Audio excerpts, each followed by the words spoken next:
A little history here, much of it working with Senator Graham. Back in 2013, we released draft legislation to strengthen criminal prosecution of trade secret theft and economic espionage, particularly by means of state-sponsored cyber hacking. We obviously had China in mind when we did that. Next year, we have a hearing in my subcommittee on crime and terror on that pattern of theft of intellectual property.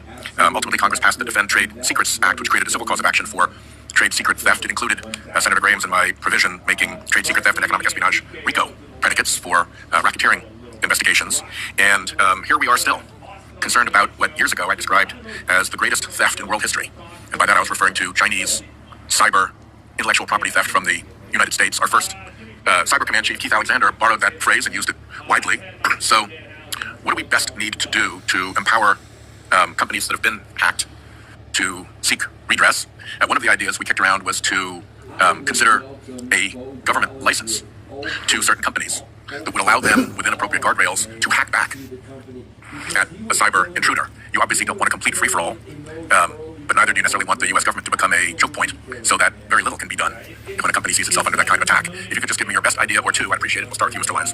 Thank you, Senator. I think the biggest discrepancy in the private sector today is the fact that there's no incentive to pursue these cases oftentimes. And while cyber is a portion of it, this is also a human game very much. And what we would propose is a key TAM model for enforcement centered around the Economic Espionage Act, where companies actually have an incentive to bring cases to DOJ, let DOJ carry the burden of the cost of litigation, and the company can recoup in the expenses and keep that quiet for 18 months to allow for DOJ and NSA and everybody to investigate this issue. I'd say that that's important, as well as whistleblower bounty programs that incentivize individuals from stepping up who know about these issues. And I think tax credits for companies to establish counter-espionage programs is incredibly important. This is looked at today as a cost center versus what it is, a revenue protection.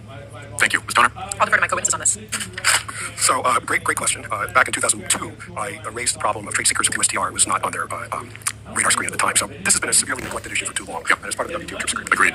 The one thing that I've urged consideration is whether under California law and other states which prohibit non-compete agreements, whether Congress should consider legislation to allow companies to have non-compete agreements, at least in an international context. If California doesn't want to have non-compete agreements in California or within the 50 states, that's their decision. But in an international context, you're creating foreign competitors. And one of the reasons this is so important is this is a major highway for theft of trade secrets. Disgruntled employees or contractors go off, and if they're from another state, they come to work in California, and now they're governed by California law, then they go to a third jurisdiction, such as China, and now they can disclose their trade secrets that they've learned, and it'd be very hard to catch. There are other changes that could be made that the U.S. should put on the trade agenda. For example, China permits anonymous patenting.